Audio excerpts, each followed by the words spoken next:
This December conference will now be recorded. Kelly, could you call a roll, please? Commissioner Ayala? Here.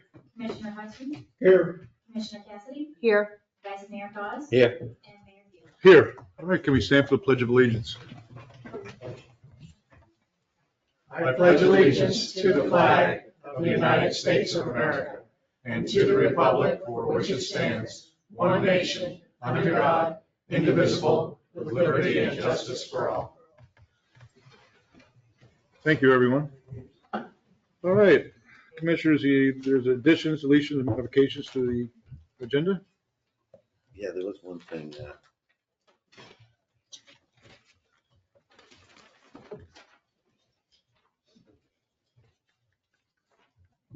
Yes, Mr. Mayor, under approval of the consent agenda, we need to add 9A, selection of lobbyist firm. 9A lobbyist. Yeah, there was something else that we should take. And that's under the consent agenda. Yes. All right. If that's it, anyone make a motion? Oh, here's what it was. September 23rd needs to be changed. That'll be under announcements. Do you want to move that to the announcements? No, we'll make the change on the budget final when she does her announcement. There's a resolution here, so the resolution has to be. Oh, See what I'm saying? yep. What about tomorrow's meeting? All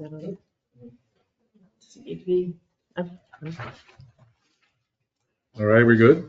Yep. All right, there's a motion? So moved. All right, second and then a motion, got it? All those in favor signify by saying aye. Aye. Motion carries. All right, presentation of proclamations. Kelly? We've got Palm Beach County School Board member Erica Whitfield here to give us a state of education report. Welcome. Thank you. Good afternoon, everyone. Hit it one more time. There Is you that go. better? Okay, good. Good afternoon, everyone. My name is Erica Whitfield. I am your school board member for 10 years now for this whole area. And one of the commitments that I've made as a district board representative is try to come visit you all at least once a year to really give you a little update on our schools that you pay so much money for, and we do appreciate. Make myself available for any questions that you might have.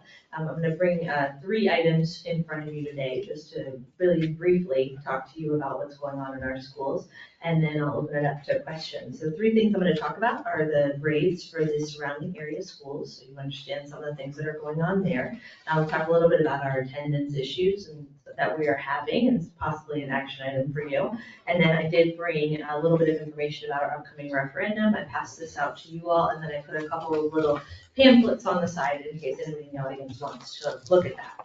So the first thing to talk about is the Palm Beach County School District. Very, very proud this year. We are back up to an A-rated school district. This was something that was pretty stressful for all of us when we went down to a B last year. And then when we were able to get our grades this year and we went back to an A, the superintendent was, I think, out there himself pushing the big sign that we have on Forest Hill back up saying that we are an A-rated school district. He was very excited. We were all thrilled and congratulating each other. One of the reasons why we were falling behind before was they did actually raise the requirement at the state of Florida to become an A district.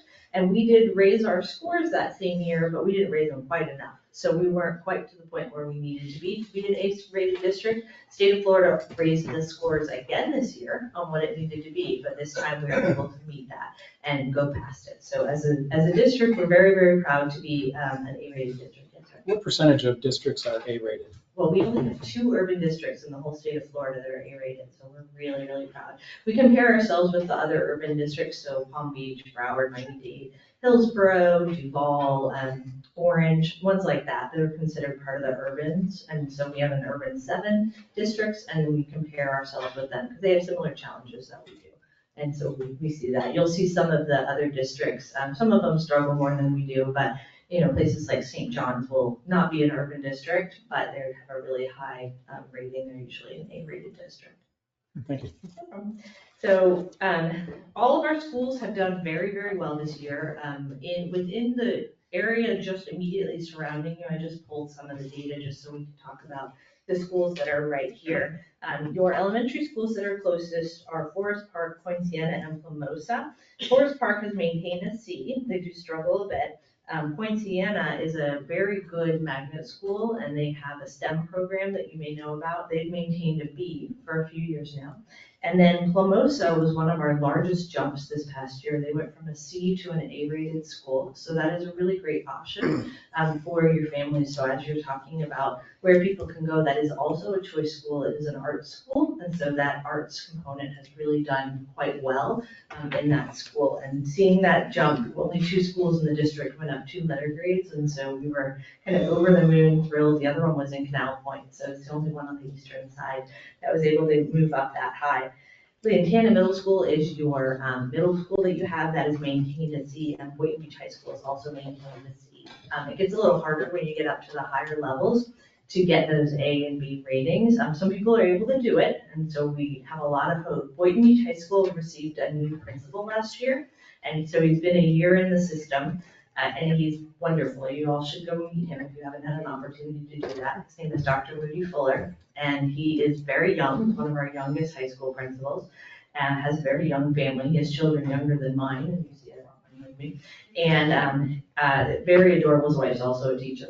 So, they're really in the family, but he is really pushing some amazing things at Boynton Beach High School, and they have an aerospace program that is just, it's been a state winner of aerospace. We've had people from the state come and talk to us about how we can even improve that more, because with the focus in the state of Florida being on space and how we can develop the Space Coast even more, we have to create children for those jobs. And so these programs are really great. So they learn how to become a pilot while they are there. We have a lot of drone pilots with them, and then certain children have actually gone and learned at Lantana Municipal Airport on how to actually be a pilot. And so we had a student that was valedictorian of Boynton last year was a pilot actually as well. So we were very proud of him and that program. So I think it's something for you to be, telling your residents and families about. So talking about our school district in general, we have had post-COVID, we had a huge dip in our scores. Children weren't really showing up to schools. That was a really big issue. A lot of people just felt like during COVID, we didn't have to go to school. That was sort of what happened to everybody in this feeling when we went virtual, which wasn't great. So since then, we've been working very hard to get children back in the door.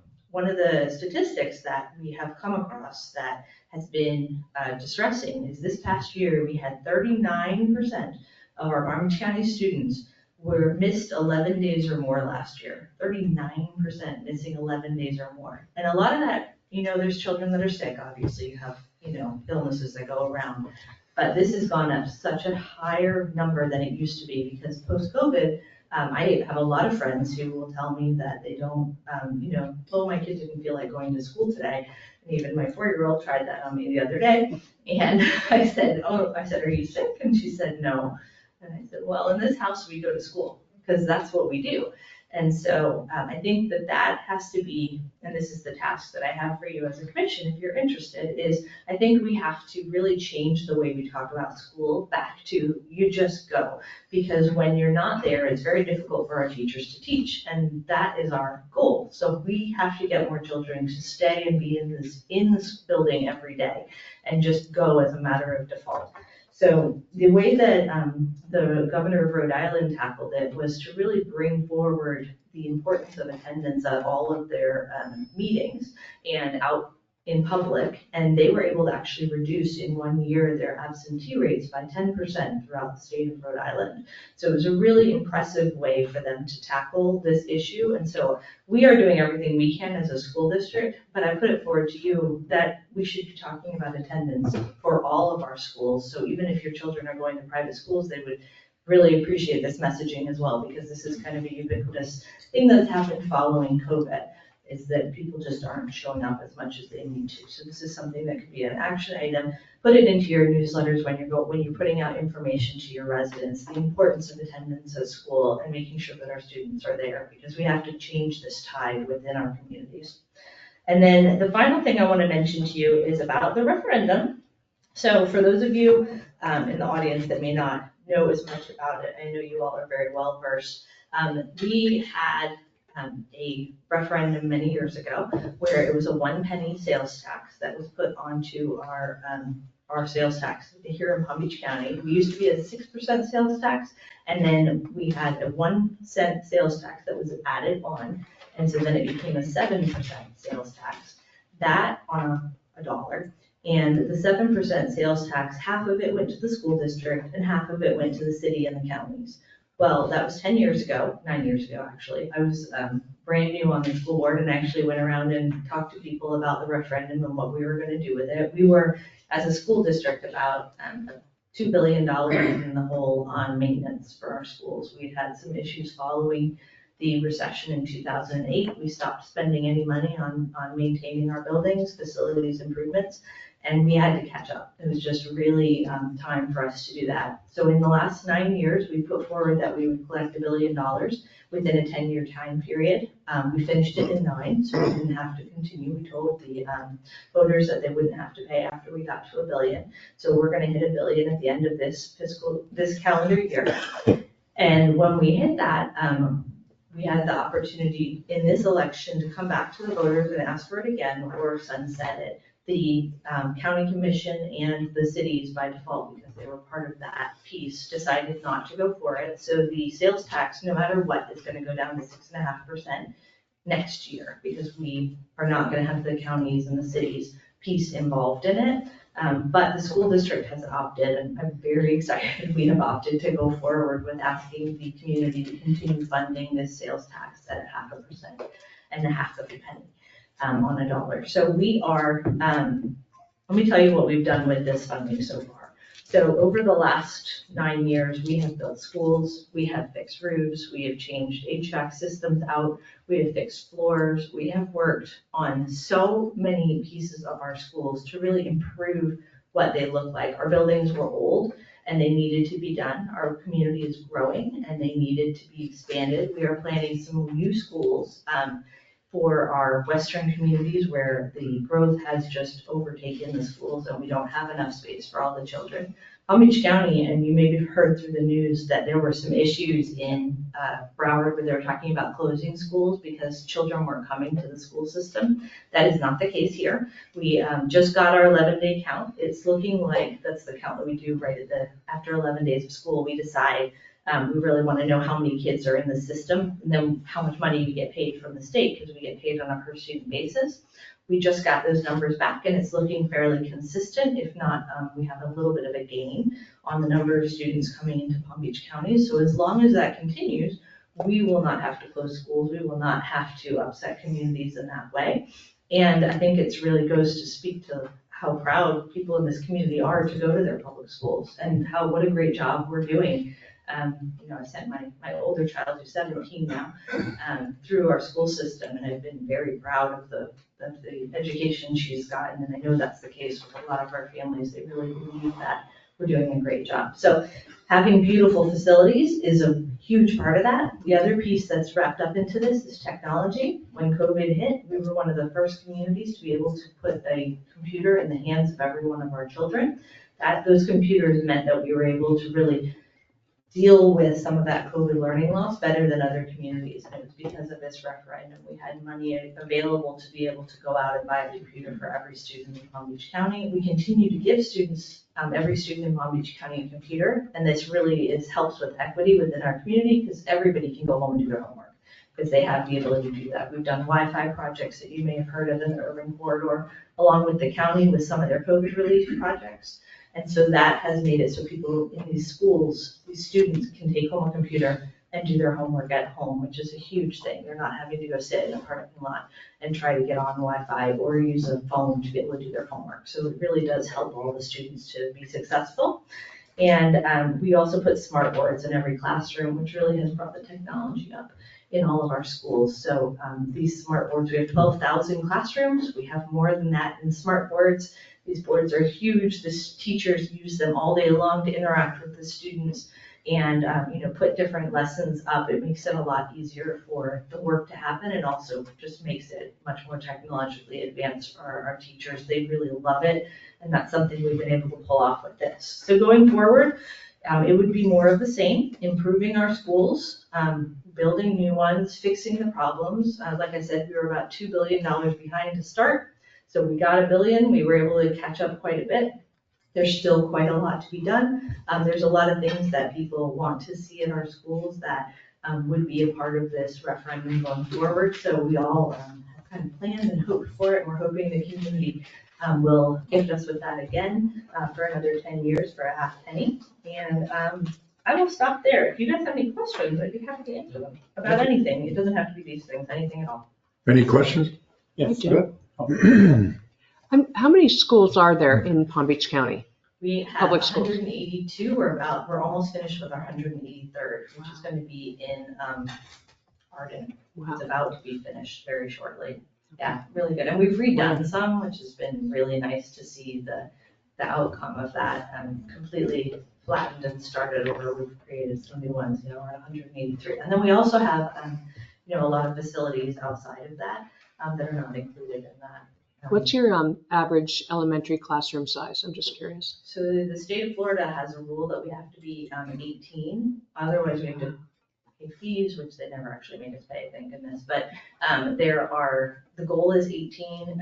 Occasionally, depending on the way that it works out, sometimes you'll get up to 25 if they have to, but they try to keep them to 18. Sometimes they'll also go as low as like 14 Wow. because you don't always know how many kids you're going to have per grade level, so they'll work it out, but that's generally the balance. That's great. Does junior achievement have any presence in? Yeah, we actually have 2 junior achievements, believe it or not. We have the mostly Palm Beach County version, and then there's one that is Delray and Boca, and it's actually run out of Broward. And so they run the schools on the lower end of the community. And then the northern one, we have a lot of impact from them. We have Claudia Kirkbardo comes to every one of our meetings and speaks, though she is resigning from that position. I've been involved with them for 50 years, so. Oh, wonderful. Yeah. That's awesome. How much total revenue does that half penny get you guys a year annually? A year. So over 10 years, 10 years was a billion? yeah, 10 years So is a 100. billion. Yeah. It's quite a bit. What's your budget per year? We just approved it. Last week, we were at 5.6 Billion? billion with a B. And what's this, we have the largest, Palm Beach County, largest budget in the state of Florida, or where are we We at? are the 10th largest school district in the country and 4th largest in the state. Miami-Dade and Broward are much higher than us. Actually, Miami-Dade has like 330,000 students, and we're at about 170,000, and we get $8,000 per student from the state, so I have to do a little bit of the math there, but they're quite bigger than us. Do you know what that translates per child? It's 8,000 per child, and then if you have it's 8,000 per child on the per student funding, but we also get additional funds if the student has any special needs. So sometimes it can get up to like 10, 12,000 for just a, basic special needs, and then all the way up to 20 if it's a severely needy child, like where they need someone to care for them in the school day. So those are really. Is it the same amount for grade school as it is for high school? Yeah. That seems Yeah, good. it's per student. It's, blanking on the name of it, but it's basically this FEFP, is that right? Am I saying that right? They created, it's actually throughout the country, people want to know about the way that we fund our schools because it is nationally recognized as a very successful way to do equitable school systems. And so it's the amount of money that we get per student is spread out really well. And then Palm Beach County actually gives a lot more money to the system than we get back because we give through our property tax dollars and through our sales tax dollars, all goes to the state, and then they fund us accordingly. But if you live in like Levy or Gilchrist County, they're giving much less money as a community, but they're also getting $8,000 per child. So you guys got to do a balance of trade calculation. Yeah, that's at the state level. We don't do that. We do get a tiny bit of additional funding because we are Palm Beach County, but it'd be like $40 million a year additional. It's not a lot when you think about the size of our budget. We like it. I don't want to take it away, but it's not as huge of a difference, but that they do balance it a little bit based on our cost of living here. You mentioned out in the western part of our county, there's a lot of development Yes. and a need for schools. do the developers that are building homes out there contribute it all to the, This has been a very big question we've had for a long time. I don't think currently that they do. We've had this conversation for the county commission to do a piece on that. I'm not as up to date on it as I should be, but there was a discussion a few years ago about asking for more of it, for more funding. Sometimes they'll give us land, which is nice. Like I believe Arco gave us the land in that community for a school.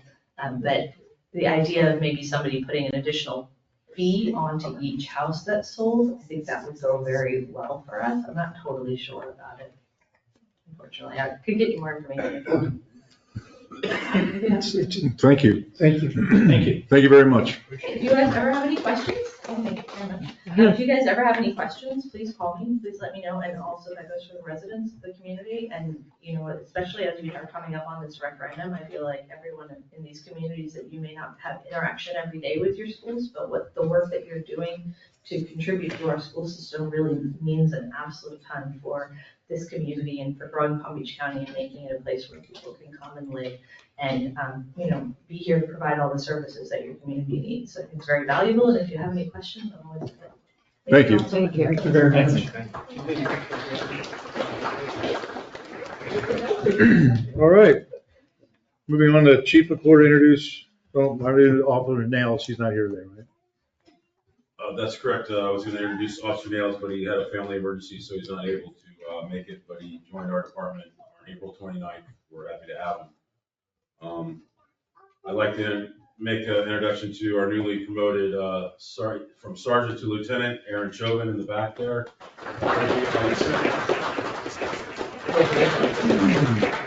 Since he's been here, he's been an officer, our detective, and a sergeant, and he'll be our new lieutenant. Officer Ramirez, I don't know if any of you know, he's not here tonight either. He got promoted to sergeant, that'll take effect October 1. We also have a new reserve officer, Officer Curtis Corral. He started as a reserve with us. I know him from Palm Beach. I've worked with Curtis. He's a retired captain from Palm Beach. He started with us as a reserve officer. I'd like to have Jimmy stand up, come up here.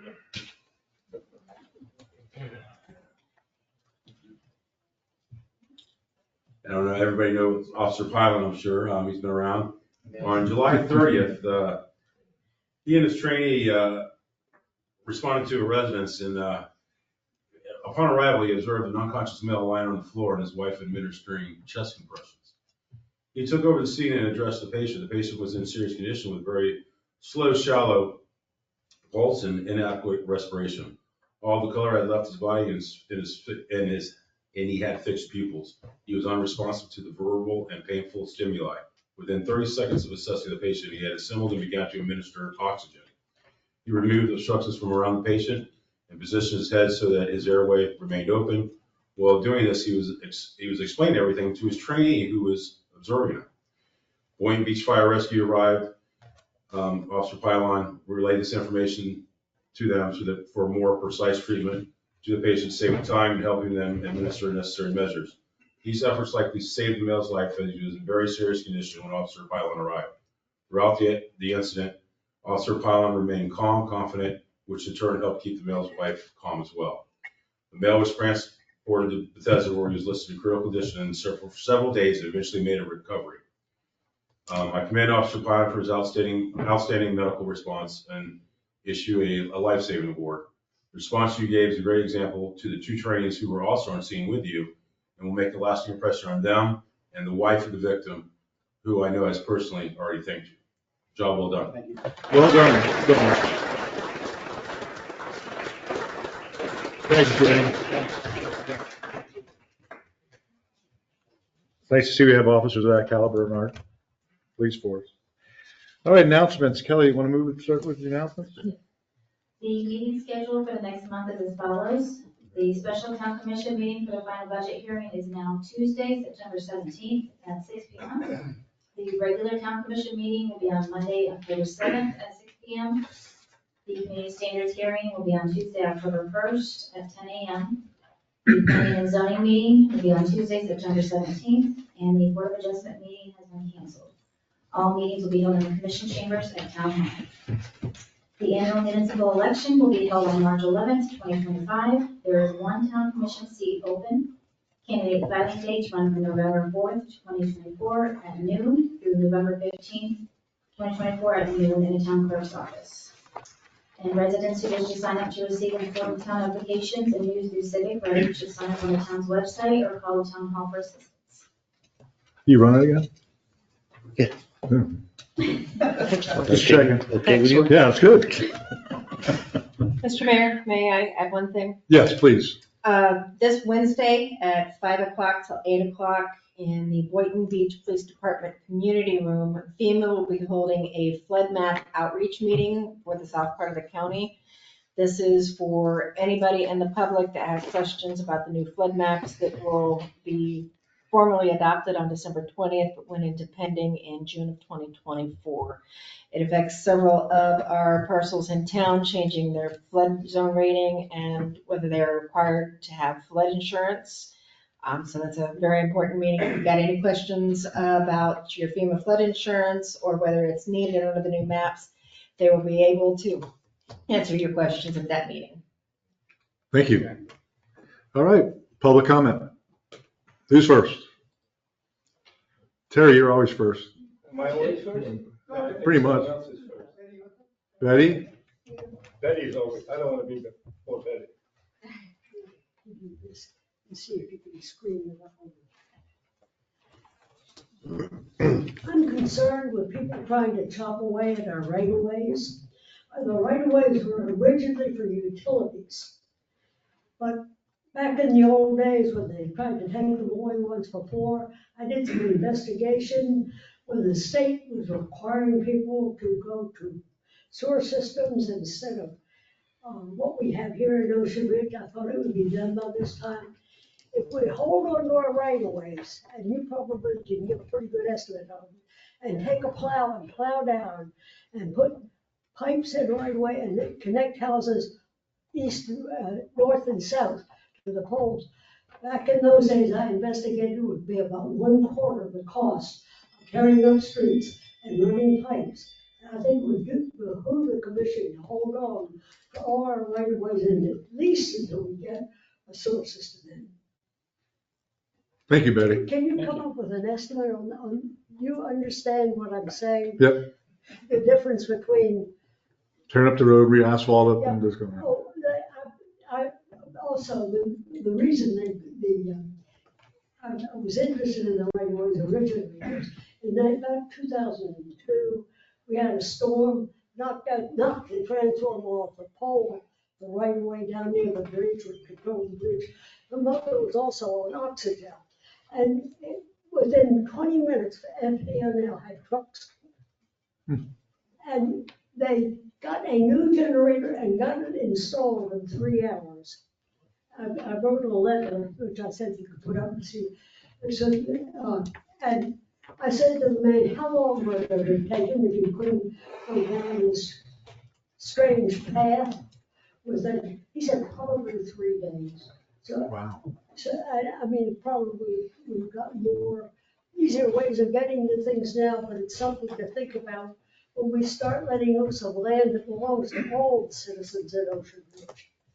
Thank you, Betty. Next. Terry?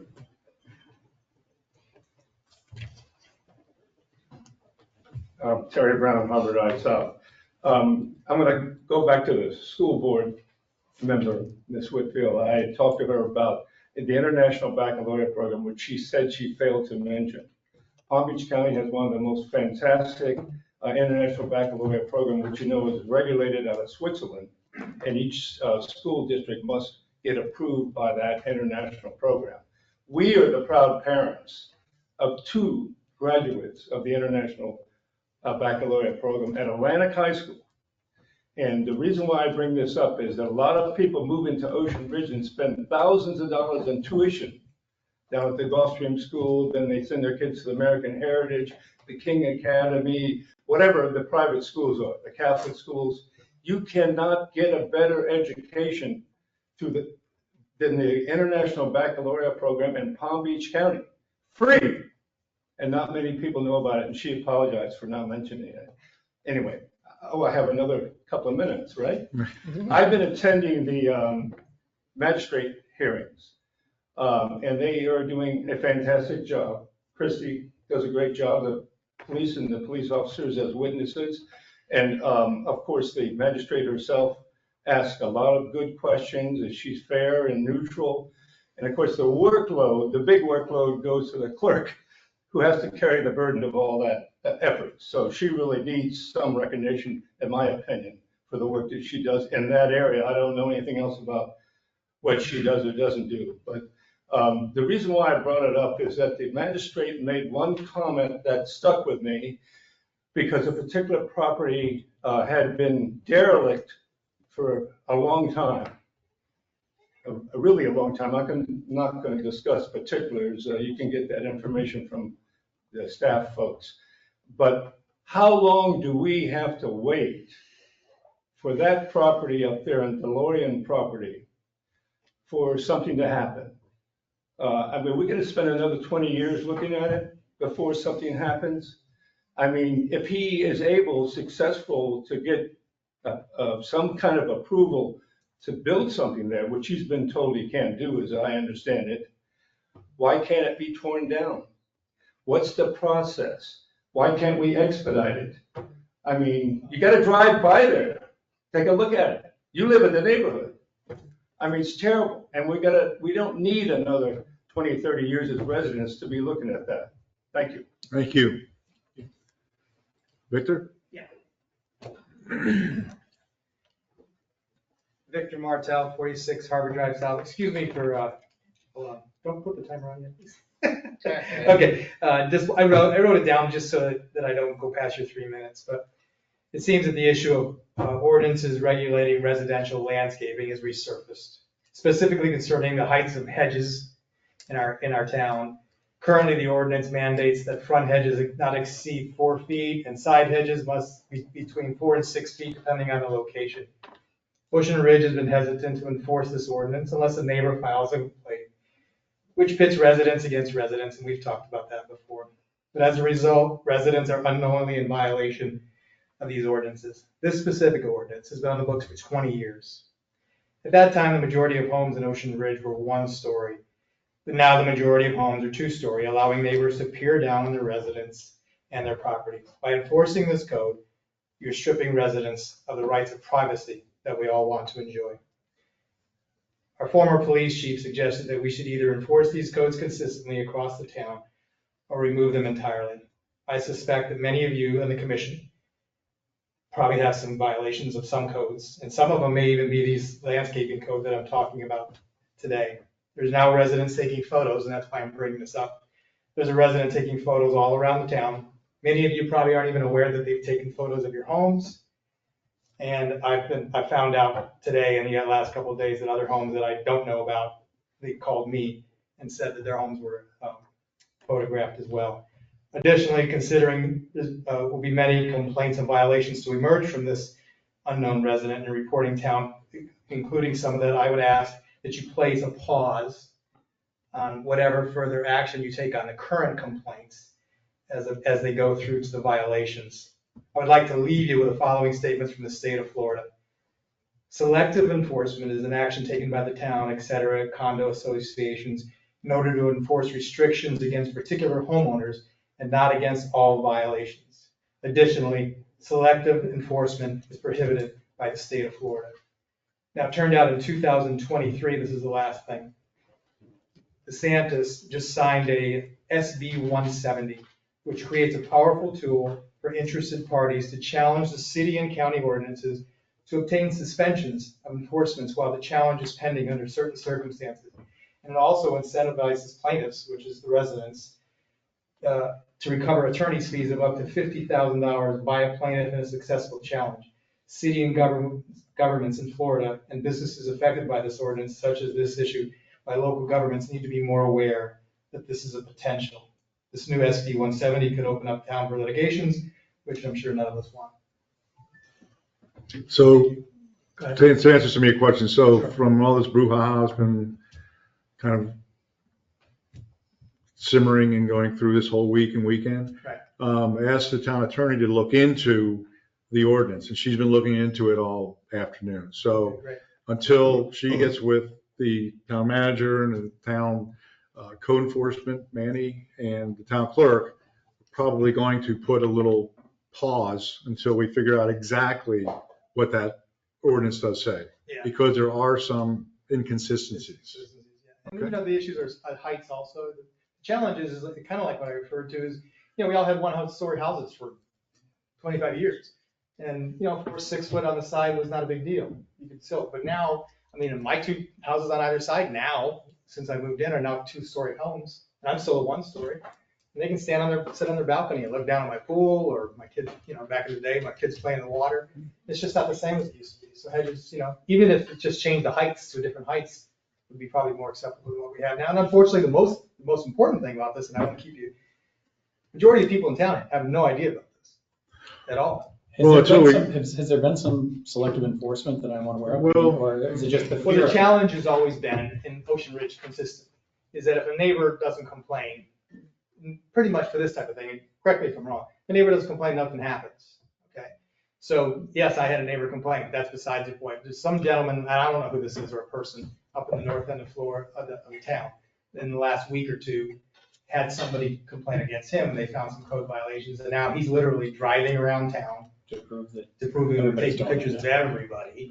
And All right, so- poor Kelly's bogged down with a bunch of stuff, so. Well, let's just leave it at that. And then once we look into it internally and we figure out exactly what the code actually says, then we'll move on from there. Great. Thank you. Thanks. Anyone else? There he is.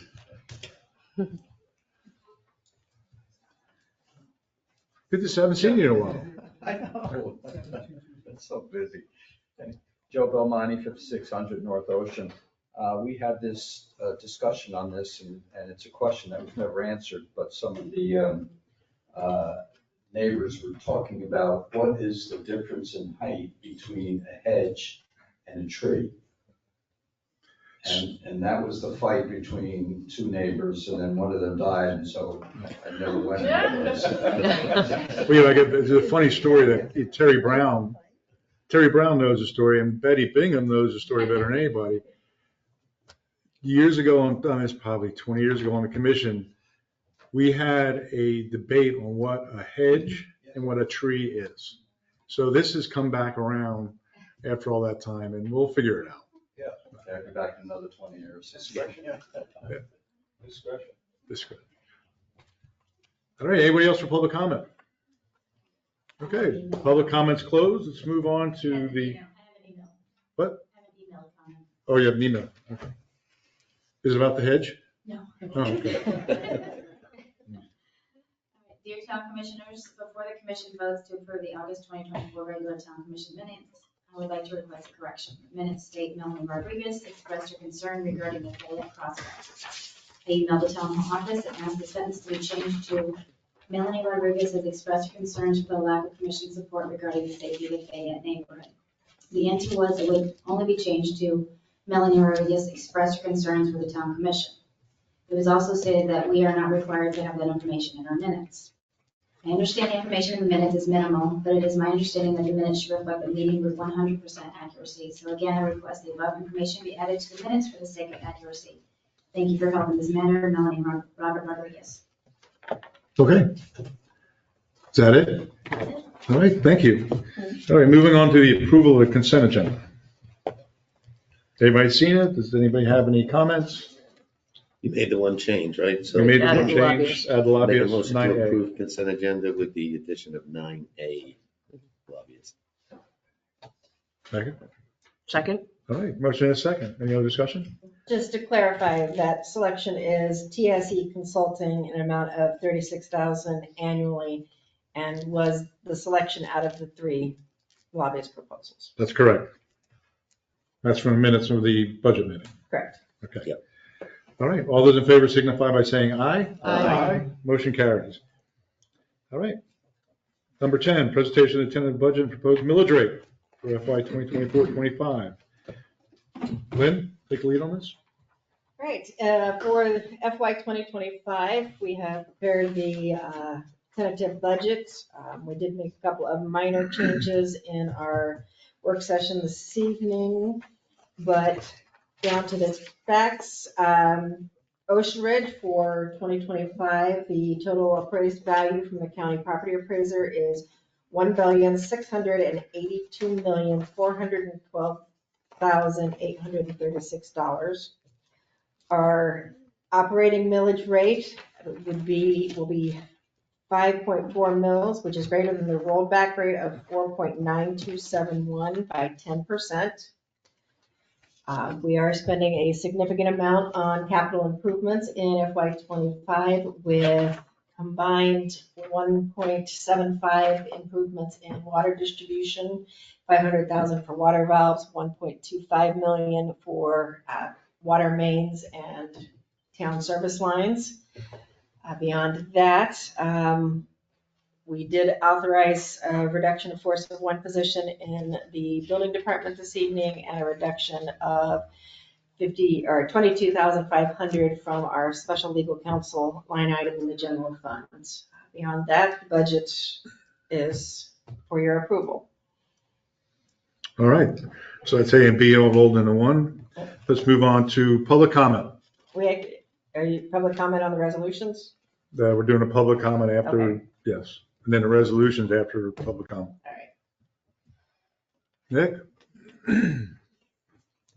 Nicholas Arsadi, 6017 Old Ocean.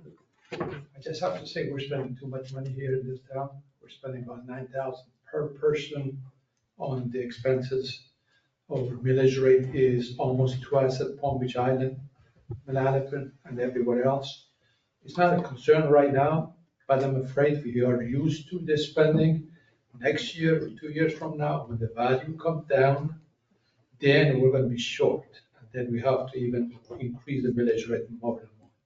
So I would suggest that whatever, if there is any way, less spending. So I understand the capital improvement needs to be done, and they are. But there's a lot of other things that we are spending money here in this town. Maybe we shouldn't be, especially with having 1,500 residents. That's all. Thank you. Anyone else? Hold on, Terry. Somebody behind you. There's somebody behind you, a lady behind you. Oh, I'm sorry, come on.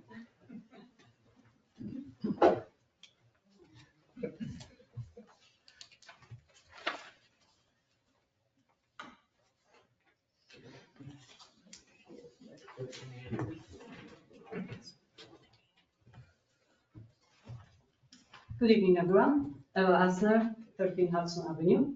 I wanted to comment on the fact that the property taxes are going so expensive, especially when I look at proposed tax increase for this year compared to last year. The Ocean Ridge amounted to 80% increase in that category. And there were some comments about we're spending too much money on certain things. I wanted to point out that we have so many smart people right here, and perhaps we can look at other examples of cities that actually were able to find other ways to get the budget, not the budget, get the funds for improvements without increasing the taxes so much. That's all. Thank you. Thank you. Is column 3 not the 5.6? Yeah. I mean the 6. Mhm. Okay. Right, but in the middle, it's still 47% increase with the lower mileage in the rate. And as I mentioned, others are finding very interesting ways of supporting rolling back the taxes and also getting additional funds. Thank you. Anyone else?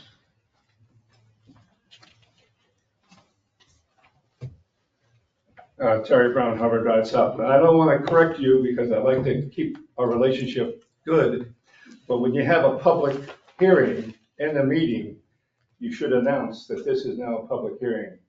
And then, am I right? And then you close it as a public hearing. You know, because you've been sitting in that seat for a long time.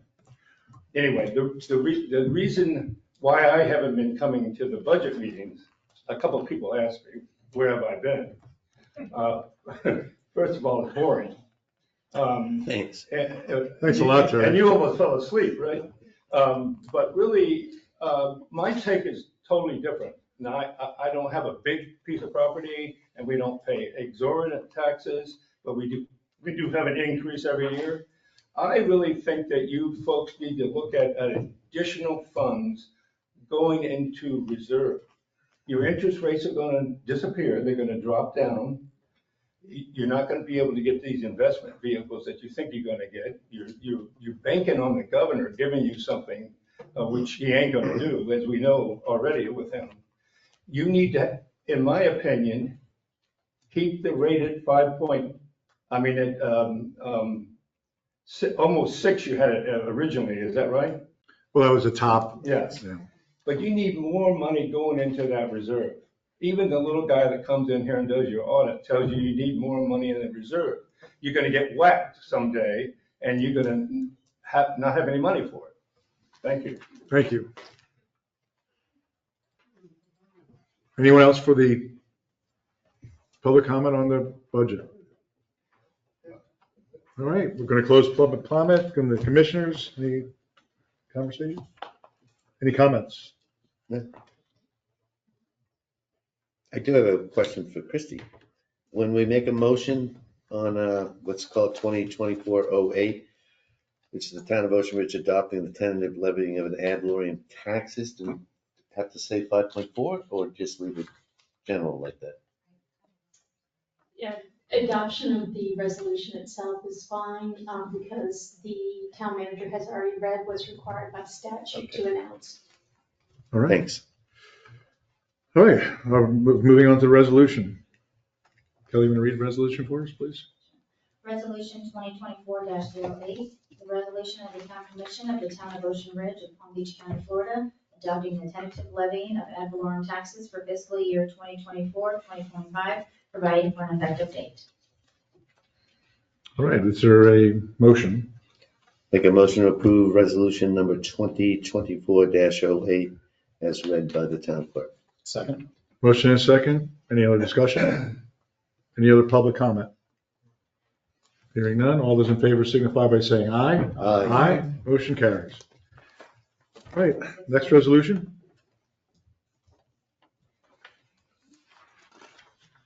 Resolution 2024-09, resolution of the town commission of the town of Ocean Ridge of Palm Beach County, Florida, adopting the tentative budget for fiscal year 2024-2025, providing for an effective date.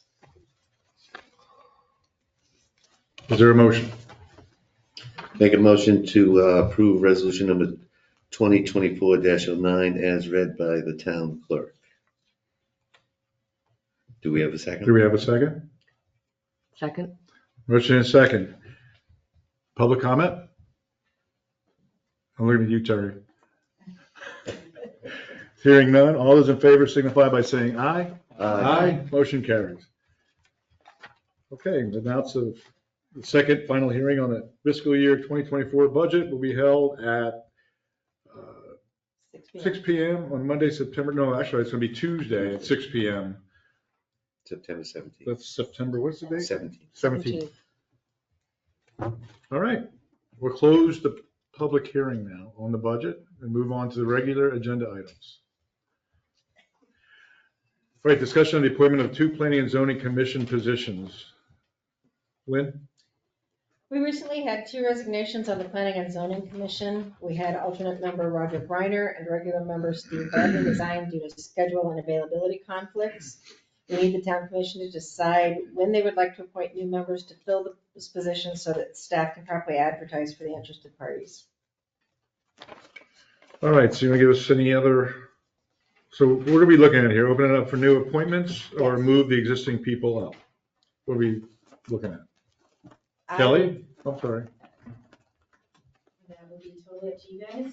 I have not spoke with Mr. Siggety, he said he's, willing to go up to full-time. But if you guys want me to. I think it would be. I think he would be. Almost certainly would be. All right, so we'll move one of the existing members up and then advertise for a new appointment. For the alternate. So For the we- alternate. So you're suggesting to move Mr. Siggety to the full commission, and then you would need to fill 2 alternate. Two positions. alternate Two alternate spots, yeah. So we'll go ahead and advertise for those like we normally do and then bring it back to the next meeting, or do you want to wait to the meeting after that? I mean, Yeah, I would give it a that's couple fine. months because it's, once we have it filled and we have a quorum, right? Everybody agree? Yep. All right. So You don't need a bringing it motion for back that, in do you? November? What's that? Bringing it back in November? I'd bring it back in November, yeah. Okay. All right. So did that accomplish that? Yeah, if we go ahead and take a vote on the moving the alternate up to. Okay. Okay. I move we Mr. Sigley, move Mr. Siggety up to a regular position On the board? on the planning and zoning board. Second. all right, motion and second? It's Cornelius. Is it? Motion and second. Any other discussion? Nope. Public comment? Hearing none, all those in favor signify by saying aye. Aye, motion carries. All right, approval of planning and zoning development order for 21 Hudson Avenue. Can you give us some history on this, Lynn? Or Chrissy, which one are we doing? It's here. Good evening. I'm Harry Roush. I'm the owner of the property at 21 Hudson Avenue. I'm requesting an extension of the development order that's expiring this November for 6 months to May 2025 to enable me more time to get my plans together to submit for a building permit. With the changes in the building codes and a lot of other changes that were made, if I don't get a building permit by November 22nd, the development order expires. And that's only 2 months. It's been taking me 3 to 4 months in different places to get a building permit. So I'd just like an extension so I wouldn't have to resubmit for another development order. How long an extension are you asking for? 6 months, Can I ask a question? yes. When your plans were approved, your intention was to build it yourself, correct? Yes, Your property's been listed for sale right. since June. And it's listed with the description that it's large shovel-ready with an approved site plan in place, that you're available to build the home for a buyer. So I don't think you've been completely forthcoming in this request. You're trying to sell it with approved plans, and your plans are due to expire, but they've been in place for, Well, I meant to sell it with an approved development order. but you Which is didn't say not- anything about that in your letter. I know that. That's And you're presenting it tonight as if you want to build it. That's an error. Omission. That's my mistake. Sorry. Which is an error, the ad or There's the not an letter? approved site. His presentation is that he needs an extension so he can get his plans done and get a permit. But in fact, he's trying to sell it with approved plans. As if That's it my had point. approved plans.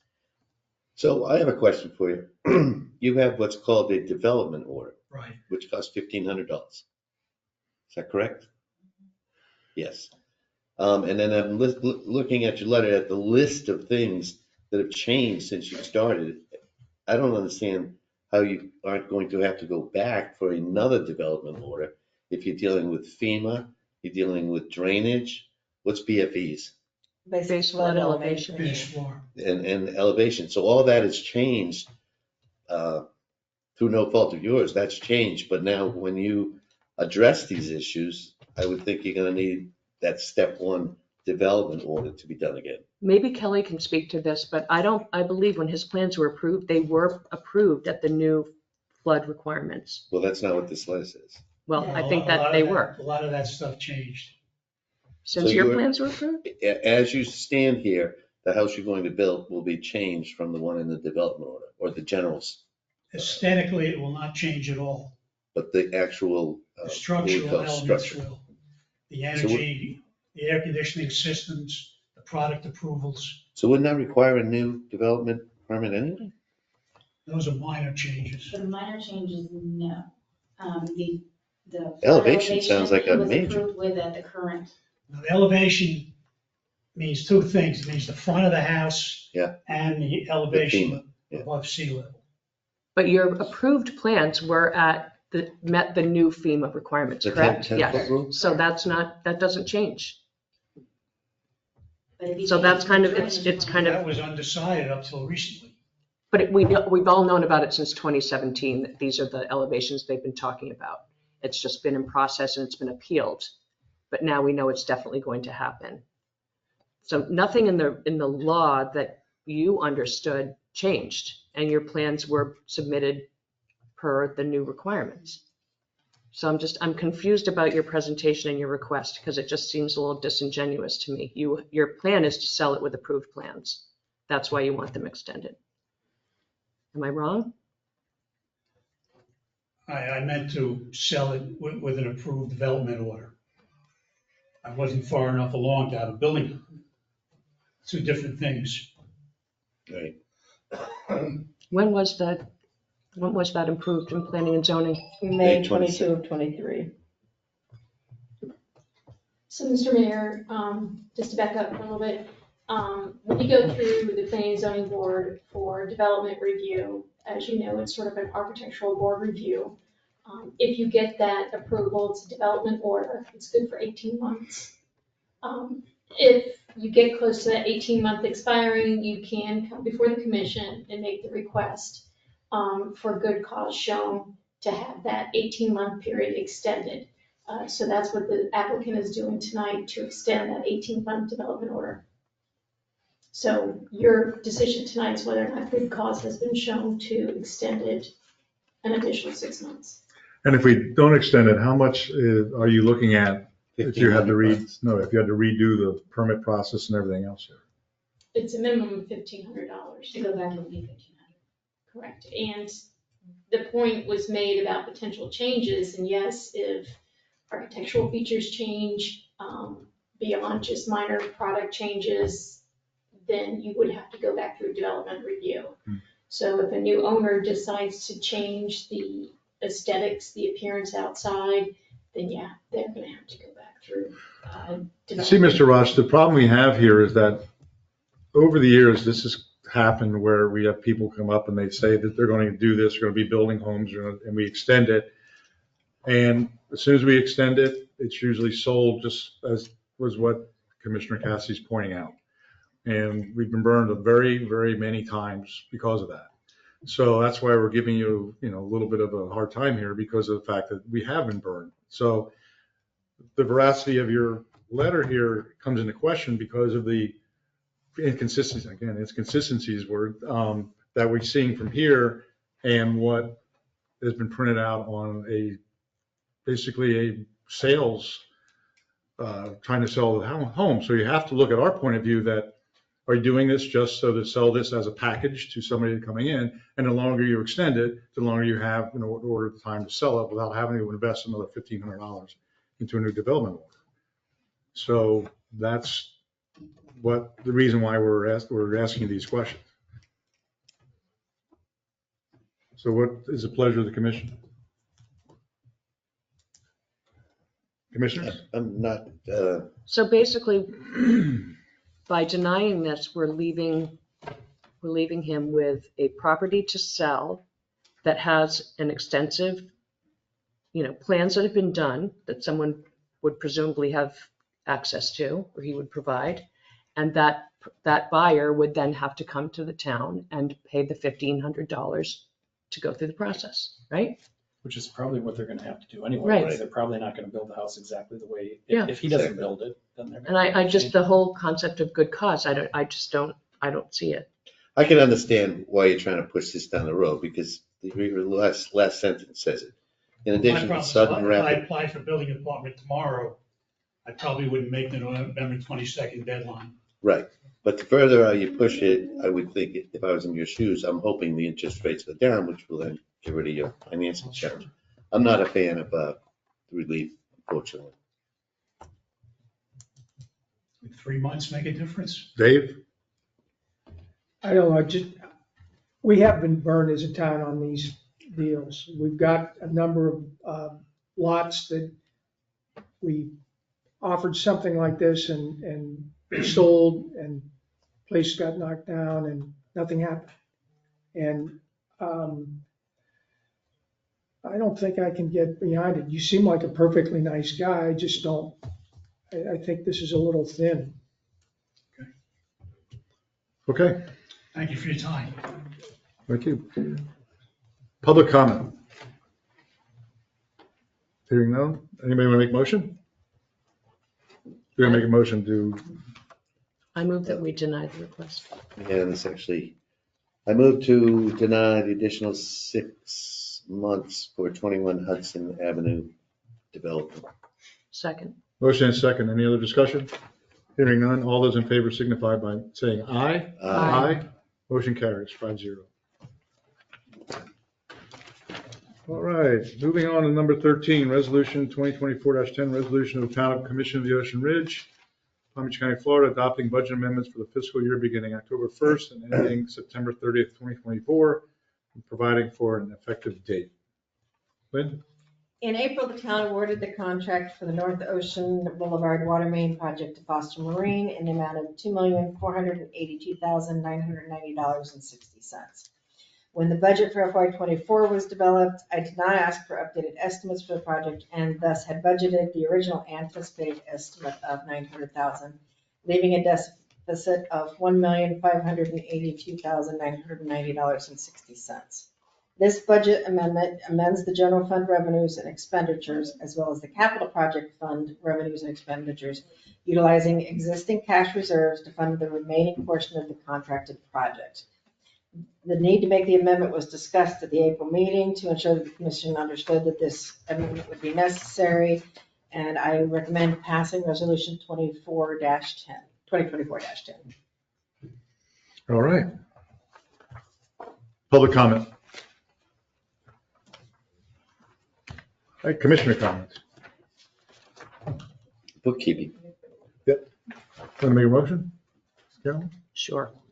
I move to adopt resolution 2024-10. Do you want me to read the whole thing? No. Okay. Is there a second? Second. Okay. Motion and second. All those in favor signify by saying aye. Aye. Motion carries. All right. Lynn, report? It's summer is drawing to an end. The kids are back in school, but it's important to remember that hurricane season is still underway for another couple of months. As you may have seen, we've got information about the new FEMA flood maps that are pending to be adopted December 20th. That's why I wanted to make sure everybody knew about the meeting this Wednesday over in Boynton Beach. We will send out another civic ready alert to remind people and give the exact address. The water project on the north end of town is moving along, and we've thus far not had too many underground surprises. Project will be finished by the end of the calendar year and improve water flows to residents in that area. FPNL has begun their streetlight conversion, and we are moving forward with that throughout the town. So if you're seeing different things happening, that's because FPNL is converting to the LEDs. If you have any issues with light encroaching on your property, let us know, because we are working with them to make sure that all the properties are shielded on the backside. I'm letting you know right now. I mean, my dog barks all night long because of the shadows. That light is bright. You got the shields? You got shields? The shield, I need more than a shield. I need a And- tunnel because the thing is all over. Mr. Bright, Ambrose I on mean, Hudson. bright. The ones on Old Ocean work great, those shields. Well, I They need a extend shield. down about that far. I mean, that thing is, you guys need one on your street? Yeah, we got one over there too at Hard Drive. Yeah, I mean, I was like, what? I looked outside one night and it was like the whole street's light. I thought there was a plane landing. Jerry's street covers his. It's a hedge. All right, so I'm lodging my first guess. I will let Right here. FPNL know that we have some issues. Right now, county, town managers, city managers, the county administrator have been meeting with the county regarding a comprehensive transportation plan. Unfortunately, when We approved the 0.5% sales tax for infrastructure 10 years ago, the same 0.5% that the school district was talking about. The school district moved last year on moving forward with going with their referendum, but the county waited too long to make a decision to put the referendum for infrastructure on the 2024 ballot. They are now considering whether they want to do a transportation surtax instead. We are currently holding meetings to make sure that the county does include all the municipalities in that transportation planning. Obviously, a transportation surtax is not as beneficial for the town of Ocean Ridge as an infrastructure, as we don't currently have, nor do I foresee us encouraging new modes of public transportation through the city. So we will stay on top of that. And then just a reminder, I will be working remotely from September 23rd through the first week of October following my surgery. Just working from home. I'll have my phone, so if you need me, just call regular town line. It'll ring through to me at home, and I will have all of my systems and emails up. I just have to have my leg elevated for at least 2 weeks. I thought it was the 19th. Surgery is the 19th. Okay. The 23rd is the following Monday. Okay. All right. Any questions for Lynn? Hey, Lynn, I wrote myself a note. I think it pertains to Ocean, which just for information for the residents and the commission. There's 47 lights on Old Ocean and under the new scheme. No, there are 47 lights on East Ocean from the East Ocean, bridge. that's what I mean. East to Ocean, A1A. I'm sorry. And that through the new technology, it's being cut down to 26. Yeah, about approximately half will be reduced. Right now, we've got them pretty much really close together with the new lighting plan. The new streetlights will reduce the number. Especially with shields. Yeah, they have Shields. shields, yeah. Yes. They put them up on Old Ocean. They've worked. Well, I hope so. Charlie I here? mean, But they're different light. I think they're switching these other ones over. Those are all turtle lights. They got the turtle. they're different, They shielded them They're in the different back, now they did the front. but they're the amber stuff. Ms. Godot? Jeff, can I ask you a question?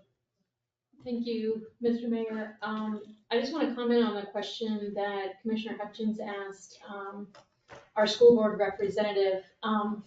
There is a provision in state law that cities can require a new development to make a sort of impact fee payment to the school system. Most cities do not require that, but new development can voluntarily make a contribution based on the size of their development impact on schools, but it's not required. Most cities put their own impact fees at the school districts. Anything else? Thank you. Thank you. Chief? Yes, sir. My report's in your packet. If you have any questions, I'd be happy to answer them. And we are sponsoring the DA National Drug Take Back, October 26th. I don't know if everybody's aware, we have a bin in the lobby where we collect, you can drop off your unused, unwanted narcotic drugs. And the DA, we turn them over to DA for destruction. You mark your name off the container? Yeah, no needles, the descriptors there. I would like to say that, crime, we have seen a dramatic reduction in our thefts and burglaries. What we have seen is a increase in fraud via the phone and the internet. We put out Civic Ready alerts. I don't know if you've seen them, from some of the scams, from everything from extortion to, Bitcoin, gold bars. If somebody asks you to scan a QR code, do not do it. If you find anything suspicious, please contact us. We've even had reports that we're calling residents, they're saying that it's the Ocean Ridge Police Department and you have a warrant for your arrest. We're not calling you, Treasury Department's not calling you. Don't fall for it, contact us. Thank you, Chief. Can I ask the chief one quick question? Yes, you may. Coming up the winter months, when you have people knocking on the door, they want to wash your windows, they want to. There's no soliciting in town. No soliciting. I know, but we're supposed to call you guys? Yes. Okay. I mean, they get away from me quick, but I just wanted to be sure. We encountered one, not too long ago on the Harbor Streets. Yeah. Yeah, we encountered him. We thought. Nice looking guy, dressed really well. And we also changed the coloration of the logo on the car. So if you see the car, please take a look at it because it really has made a difference. We I updated like the it. graphics, right? Oh, yeah. The graphics have changed. Just Well, you guys do. I can't hear Victor. One quick thing. Does anybody know what the Calvins are on the lights on the street, on our lake inside, like your street, my street? The Calvins? We talked about it when we were doing it, but. Yeah. Because if you remember when I looked up all that stuff, there's 5,000, 4,000, and 3,000. 3,000. Yeah. 3,000 should be on our streets. I think it is, but it's just that it's so much brighter than the sodium thing. It It's, lights up our whole living Literally, our daytime. well, you guys will check it out, right? Yep. Throw some shields. Can I just say something about the Absolutely. follow up on the fraud? A friend of mine, much older friend, was a victim recently, and I have to say the police were just so wonderful. Came right over, Sergeant Ermery and Officer Pylon, and were so professional, put her at ease, and kind of helped explain the situation. But it's real. They're out there. They're very professional and convincing, and it's frightening. It's very sophisticated. I got an email this weekend from a resident. It was an plain extortion. It's, they're trying to scare you and they're saying they're the Treasury Department, the FBI, us. Don't fall for it. Don't tell anybody. If anyone tells you to keep your Nobody- secret, We're not that's gonna ask for a red Bitcoin. flag. We're not gonna ask for gold. We've even had people turn it into gold and hand it over. Seriously. Just don't fall for it. And don't, they've even had, in cities with parking tickets now, they're giving out fake parking tickets on your car, and once you scan that QR code, they're wiping you out. So don't scan the QR code. Just call us and report to us. Well, thank you, Chief, for that. All right, everybody, thank you for coming. We'll see you next month. Meeting adjourned.